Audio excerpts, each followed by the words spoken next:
Universitária Goiânia, 870 AM. Música, informação e diversidade cultural. Emissora da UFG.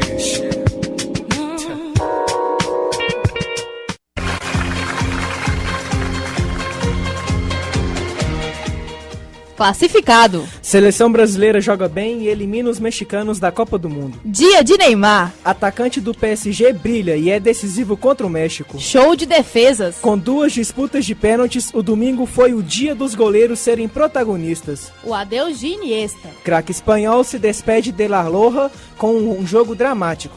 Eliminação precoce. Argentina e Portugal perdem e Messi e Cristiano Ronaldo fazem as malas mais cedo.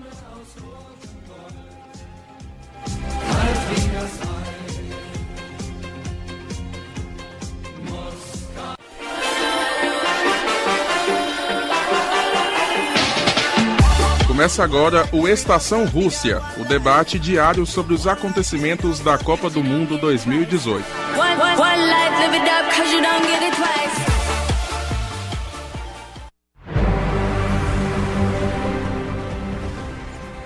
Boa noite, eu sou Yudeu Youssef. Eu sou a Daniela Vessiani, muito boa noite pra você. E várias exclamações podem caracterizar o jogo entre Brasil e México que aconteceu no final desta manhã. E para nossa alegria, a seleção canarinho venceu a mexicana por 2-0.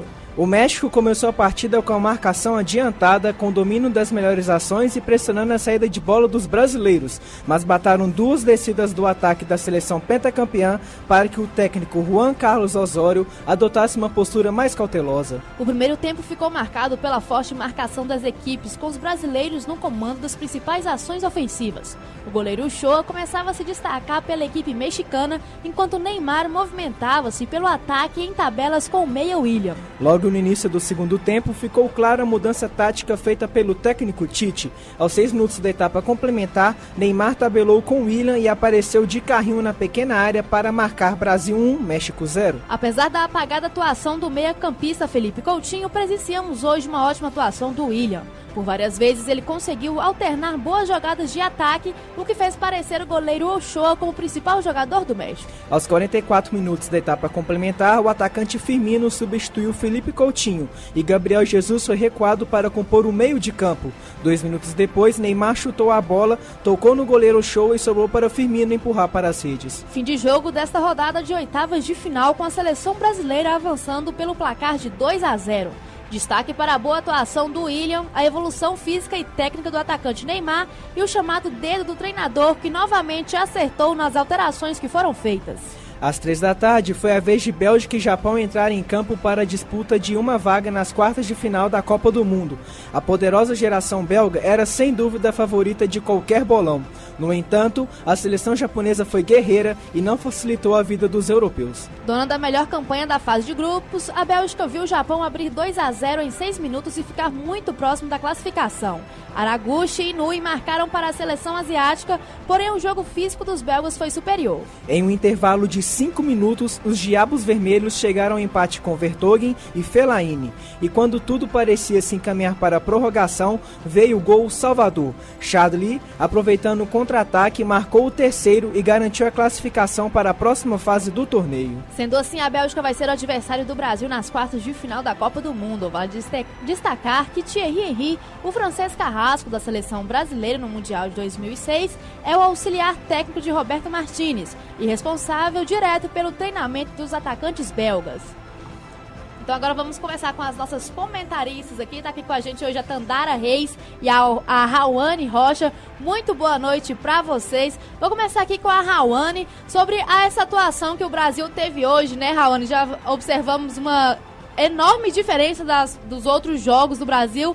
Então, assim, pra você, qual foi o diferencial nesse jogo de hoje pra nossa seleção ter essa atuação? Boa noite, Dani. Boa noite para você, ouvinte. Olha, a melhor atuação do Brasil na Copa até o momento, né? Para mim, o diferencial foi Neymar aparecer para o jogo. Ele apareceu muito mais no ataque hoje, buscou o ataque o tempo todo. E ele conseguiu achar espaços, coisas que ele não estava conseguindo nos outros jogos. Hoje ele conseguiu trabalhar muito bem a sua característica, o seu talento individual, inclusive No primeiro gol ali, que ele deixa pro William ali de calcanhar, tipo, tirando toda a marcação, deixando todo mundo para trás e aparecendo ali no meio para marcar. Foi um grande diferencial o Neymar conseguir, né, sair da marcação, coisa que ele não estava conseguindo antes. E também a boa atuação de outros jogadores também, que apareceram para a Copa, né? O caso de William, Gabriel Jesus teve uns 2 bons ataques ali, mas não finalizou bem nenhum dos dois. E assim, mesmo jogando meio apagado, Felipe Coutinho foi importante para a equipe ali no esquema tático. Então, assim, a evolução da equipe no jogo de hoje foi coletiva e principalmente a individualidade de Neymar que apareceu. Aproveitando a deixa da Rawane, né, Tandara? Boa noite, primeiramente. Boa noite, Deu, e boa noite a você, ouvinte, que nos acompanha. A Rawane destacou a questão da ação individual, né, dos jogadores brasileiros, sobretudo do Neymar, que hoje, enfim, ele entrou na Copa. Ele botou o pé dele direito, que era o pé machucado, em campo e fez valer a cirurgia que ele fez e as fisioterapias. Mas a gente vê que no Brasil ele conseguiu suportar com calma aquela pressão inicial do time mexicano que o Osório colocou nos 15 minutos iniciais do jogo. Na sua opinião, qual foi o fator preponderante para que o Brasil tivesse calma e soubesse jogar bola e não render a pressão dos mexicanos? Bom, isso aí tem o dedo do técnico, com certeza. O Tite já sabia dessa pressão que o México ia impor à seleção brasileira. O próprio técnico Osório já tinha falado que ia entrar com 5 atacantes e que ia para cima mesmo. Mas é impossível manter essa marcação alta durante todo o jogo, né? O calor de 35 graus e você manter a marcação alta durante todo o jogo não tem condições. Foi ali até os 20 e poucos minutos do primeiro tempo. O Brasil suportou a pressão e conseguiu sair de campo com o resultado positivo e se classificou. Importante frisar que muitos jogadores que ainda não tinham estreado na Copa realmente jogaram. O William, não só o Neymar, o William jogou e o Gabriel Jesus, para mim, continua devendo. Ele jogou 4 partidas como titular, aproximadamente aí mais de 300 minutos, quase 360 minutos como titular e ainda não marcou gol. Enquanto o Firmino entrou, marcou um gol fundamental hoje, já que se a gente tomasse um gol naquele finalzinho ali, empataria a partida e hoje a gente podia estar contando uma outra história e não a classificação do Brasil para as quartas de finais. O Gabriel Jesus tem resposta para você, Tandara. Ah, é? O que ele disse? Ele disse em entrevista coletiva que ele nunca foi artilheiro. Mas ele é atacante, ele é camisa 9, atacante vive de gols. Pois é. Exatamente, desde 1974 que um centroavante não ficava assim tanto tempo sem marcar como está o Gabriel Jesus. Exatamente, ele é centroavante. Centroavante, né, Tandara? Exato, centroavante. Então, muito bem, vamos agora ao nosso quadro Craque do Dia.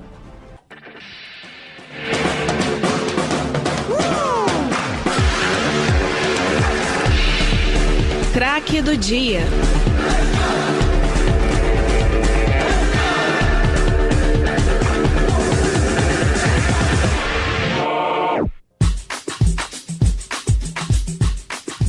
O Brasil bateu o México por 2-0 e o destaque da partida foi Neymar Júnior e por isso é o craque do dia de hoje. Finalmente, né? Confira agora mais detalhes sobre a atuação do jogador no boletim de Tandara Reis, na voz de Marcos Moraes. Palma da mão, palma da mão, palma da mão, palma da mão. É o seguinte, a gente nunca deve desistir do que a gente quer. Estamos nas oitavas de final da Copa do Mundo. É nesse momento que os jogadores decisivos têm tudo para assumir de vez o protagonismo de suas seleções. Com a seleção brasileira, não é diferente. Por isso, o craque do dia de hoje é o atacante Neymar. Sempre muito cobrado pela torcida e pela imprensa, o jogador correu o risco de não disputar o Mundial por conta de uma lesão no tornozelo. Conseguiu se recuperar, mas ainda não tinha desempenhado seu melhor futebol na competição. Na primeira fase, o atacante havia marcado apenas um gol contra Costa Rica, partida na qual a seleção brasileira não jogou bem. E o jogador foi lembrado muito mais pela imaturidade dentro de campo do que pelo tento marcado. Entretanto, o jogador mudou seu comportamento e na partida de hoje foi o melhor em campo. O embate contra o México não foi fácil. Neymar sofreu com a marcação adversária e com faltas duras e desleais. Mas ninguém conseguiu parar o craque brasileiro. Aos 5 minutos da etapa final, o camisa 10 atraiu toda a marcação, ajeitou de calcanhar para o William e recebeu de volta para abrir o placar. Depois, Ele ainda participou de forma decisiva do segundo tento, marcado por Roberto Firmino. Após a partida, o jogador comentou o excesso de faltas que vem sofrendo. É complicado, né? Não é uma coisa que cabe a mim a enxergar isso. Eu só sou sofredor, né? Então acho que tomei um pisão aqui desleal, né, na minha parte, acho que fora da jogada, fora do campo, acho que o cara não pode fazer isso. Mas fazer o quê? Eles falaram demais, né, antes da partida e foram embora para casa.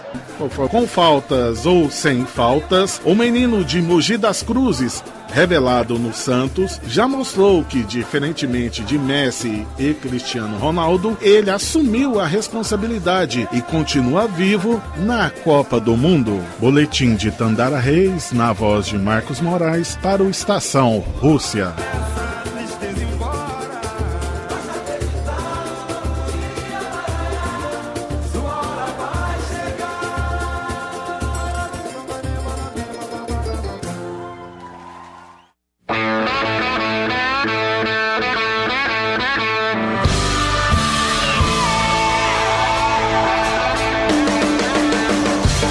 No ar, Estação Rússia.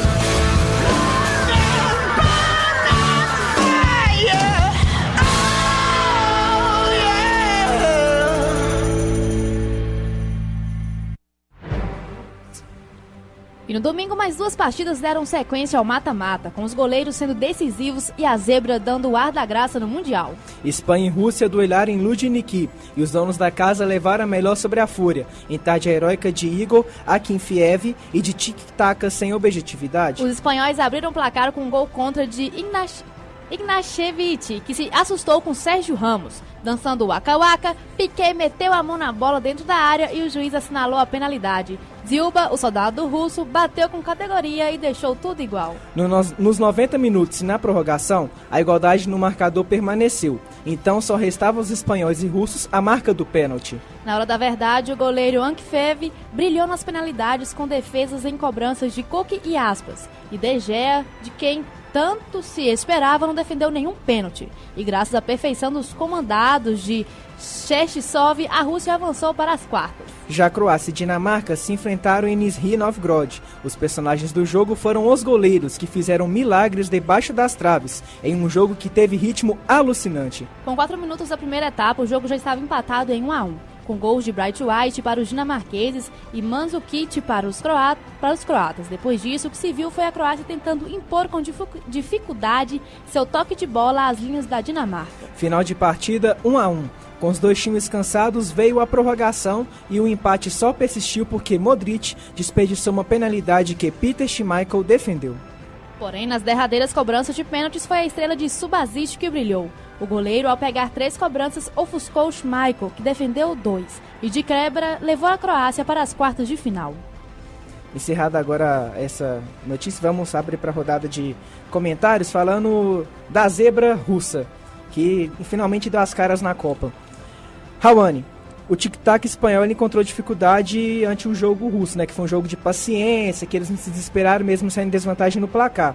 Por que o tic-tac russo não conseguiu se impor ao estilo de jogo paciente do balé Bolshoi russo? Bom, o tic-tac espanhol, né, Wilder, eles vêm com essa proposta de jogo desde 2010, né, vinculada aos 2 principais times, principalmente ao Barcelona, que é um dos principais times da Espanha. Mas eu vou colocar a atuação do time, tem um pouco da culpa da troca de treinador, bem em cima, né, da hora de estrear pela Copa, mas também pela reformulação que a equipe vem sofrendo nos últimos anos, né. Troca os jogadores, são jogadores de qualidade, mas não é a mesma seleção de 2010, é um pouco da seleção que levou 3-0 do Brasil na Copa das Confederações, e eles vêm perdendo essa força que eles mostraram em 2010, mas já fazem 8 anos, né, daquele título. E eles precisam se encontrar com uma nova forma de jogo, com um novo treinador. O tic-tac já não está mais funcionando. Então os times estão se reinventando, as seleções estão se reinventando, a Espanha precisa se reinventar também. O próprio Pep Guardiola disse que o tic-tac era, não vou usar a expressão, mas que não dá para usar mais. Tandara.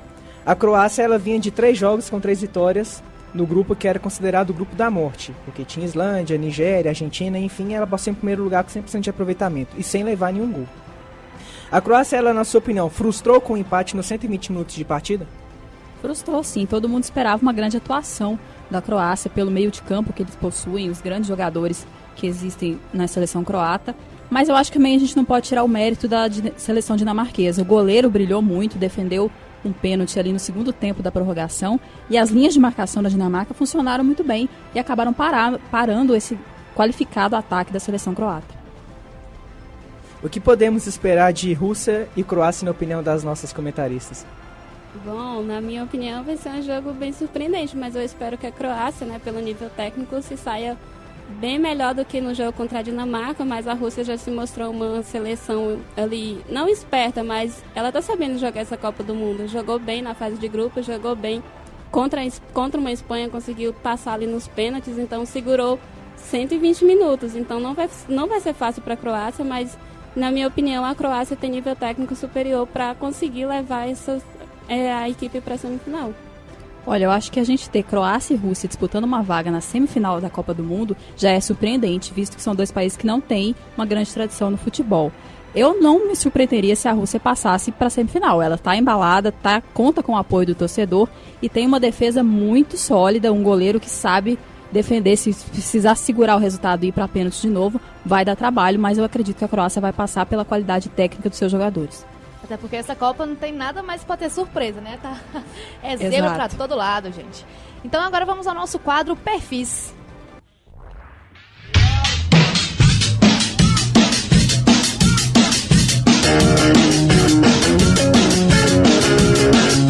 Perfis.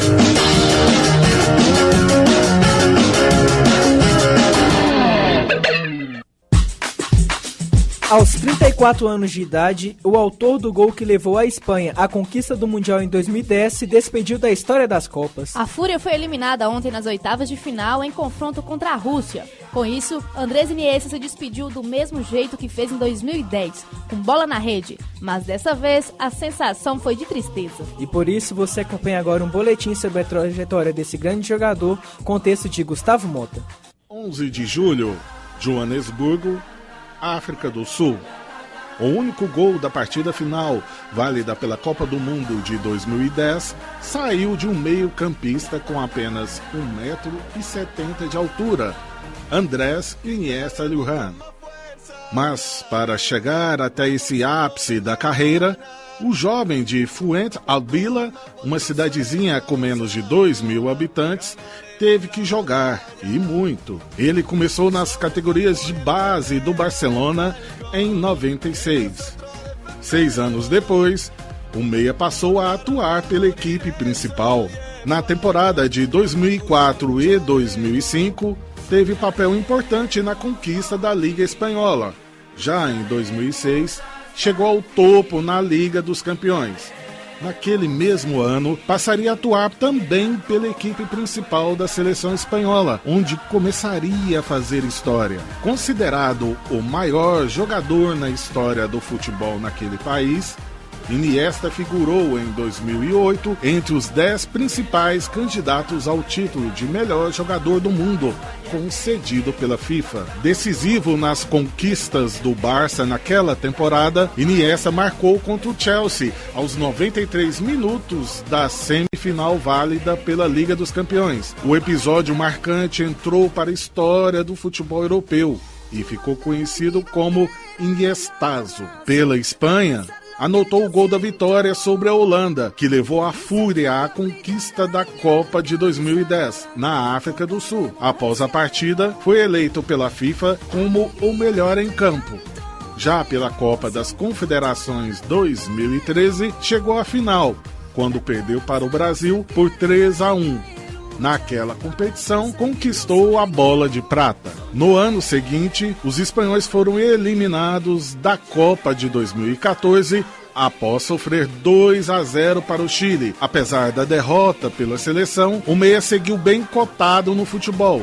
No ano seguinte, como capitão do Barcelona, Iniesta conquistou o Mundial de Clubes com 3-0 sobre o River Plate. Naquele ano, o Barça ainda levou a Supercopa da UEFA. A última partida pelo time foi nesse ano, em 20 de maio.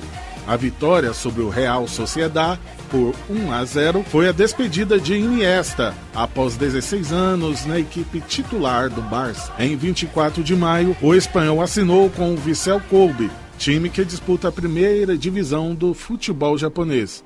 Ainda nesse ano, foi convocado para mais uma Copa do Mundo. Após 12 gols, 129 partidas pela Fúria, Iniesta estava no banco de reservas no último domingo contra a Rússia. Sendo chamado a campo, o meia viu a seleção chegar ao empate com os donos da casa. Após tempos normais e prorrogação, um dos pênaltis foi marcado por ele, seu último gol pela Fúria. Com o time eliminado nas oitavas de final, Iniesta declarou sua aposentadoria da seleção. Agora, aos 34 anos, o jogador deve concluir a sua carreira no Japão. Sem dúvidas, é um fim com grandes vitórias. Nada pode ser mais merecido do que ver de perto o sol nascente para alguém que sempre teve nele o seu próprio lugar. Boletim de Gustavo Mota, na voz de Marcos Moraes, para o Estação Rússia. E a fase de oitavas de final começou no sábado com 2 partidas, sul-americanos e europeus frente a frente. 10 gols, emoção e surpresa nos 90 minutos. França e Argentina duelaram em Kazan. Em campo, 4 títulos mundiais e muitos gols. E os Bleus derrotaram a Albiceleste em um duelo espetacular. Griezmann abriu o placar de pênalti e Di Maria empatou no fim do primeiro tempo num chutaço de fora da área. No início da segunda etapa, Mercado virou o jogo ao desviar o chute de Messi. Na sequência, a França marcou 3 gols em 11 minutos. Um golaço de Pavard e 2 de Mbappé. Já nos acréscimos, Agüero ainda fez o terceiro da Argentina. Final de jogo 4-3 e os Bleus levaram a classificação para as quartas de final da Copa do Mundo. Já os portenhos se despediram do Mundial e o foco agora é reconstruir a equipe. Uruguai e Portugal se enfrentaram em Sochi. Ambas as seleções foram a campo com um sonho em comum: avançar às quartas de final para continuar na busca pelo título. Mas dentro das 4 linhas, a Celeste demonstrou por que é candidata ao título na Rússia. Com Edson Cavani em noite iluminada e Cristiano Ronaldo apagado, os uruguaios não tiveram muitas dificuldades e venceram a partida. Aos 6 minutos, Cavani inverteu o jogo na esquerda para Luizito Soares e o atacante fez um cruzamento na medida para o camisa 21, que testou para o fundo das redes, abrindo o marcador. No segundo tempo, Pepe empatou aos 9 minutos, porém Cavani, em noite inspirada, marcou o segundo gol e colocou os sul-americanos em vantagem novamente. Final de jogo, 2-1 e o Uruguai segue vivo na luta pelo título. Vamos lá então, começando falando dos nossos irmãos, os argentinos. Messi tchau, Messi tchau, Messi tchau, né? A Argentina, Rawane, ela pagou o preço por não saber aproveitar as chances que a defesa da França deu a ela no ataque? Também o deu, e mais um dos motivos era a má escalação de Messi, né? Porque Messi estava ali na frente, mas ele estava de camisa 9, ele não tinha muita liberdade para mexer ali na frente, ele fica meio engessado jogando de 9. E o São Paulo tinha opções para jogar com 9, tinha Higuaín, tinha Agüero, só que ele preferiu colocar o Messi. Então, ele tinha opções para furar ali a defesa da França, mas não conseguiu, até porque ele pecou na escalação. Tandara, o Uruguai tem a melhor defesa da Copa, apenas 2 gols levados, se eu não me engano. Essa consistência desse sistema defensivo uruguaio pode ser uma arma contra esse jovem e eficiente ataque francês? Pode sim ser uma arma, não é só uma zaga muito forte. A gente tem um meio-campo que sabe marcar e, sem dúvida, vai dar trabalho para a França. Óbvio que o Mbappé vive uma fase incrível, ele passeou contra a Argentina e vai ser um jogo muito difícil, talvez o melhor jogo das quartas de final dessa Copa do Mundo. Uma perguntinha rápida para as nossas comentaristas. Adeus prematuro dos ícones de uma era do futebol, CR7, Cristiano e Messi? Em alto nível pode ser, né? Mas, assim, eu espero que eles estejam na próxima Copa, mas em alto nível vai ser muito difícil eles estarem jogando como estão hoje. Então, era para ter aproveitado muito bem eles jogando em 2018. Sem dúvida é uma perca. A gente esperava, inclusive, uma Argentina versus Portugal nas quartas de final para ver os dois se enfrentarem aí numa Copa do Mundo.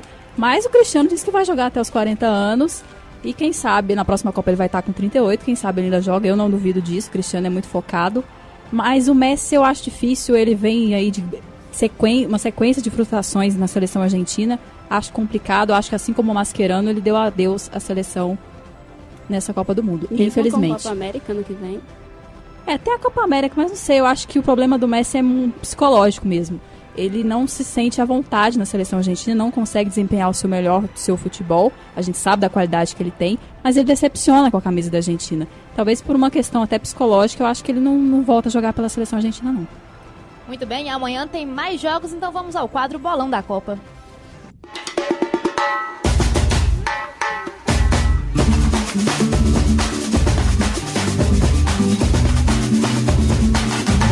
Bolão da Copa. É a Copa de todo mundo, vamos juntar o mundo todo, pra ficar.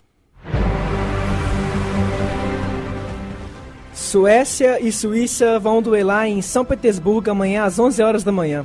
Meu palpite é um empate em 1-1. Que jogo complicado para quem vai narrar, hein? Suécia e Suíça. Meu palpite, vou colocar aqui 1-0 para Suíça. Bom, eu acredito que vai dar empate, 1-1, e a Suécia passa nos pênaltis. Pra mim, Suécia vence 2-1. E o jogo das 3 da tarde vai ser lá em Spartak e vai ser entre Colômbia e Inglaterra. Mas eu não confio muito no futebol inglês e vou apostar que Colômbia vai ganhar de 2-1. Você é um pouquinho mais chato, eu vou colocar 1-0 para Colômbia. Eu vou colocar 2-1 para Inglaterra. Acho que fica 2-2 e vai pros pênaltis. Inglaterra passa nos pênaltis pra mim. Pênalti sempre bom, né? Não sendo com o Brasil. No flow, desse jeito. Salve Brasil! Estação Rússia, a resenha diária da Copa do Mundo. No flow, por onde a gente passa é show, fechou. Na Universitária são 6 horas e 57 minutos.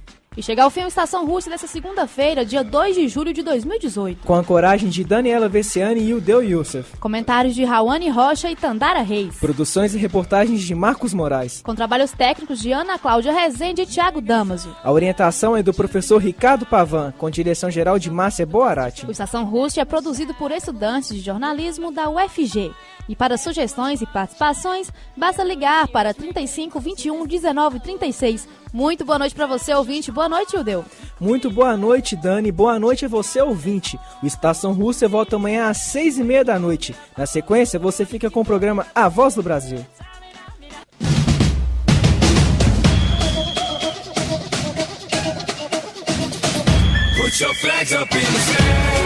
Você ouviu Estação Rússia, a resenha diária da Copa do Mundo no seu rádio.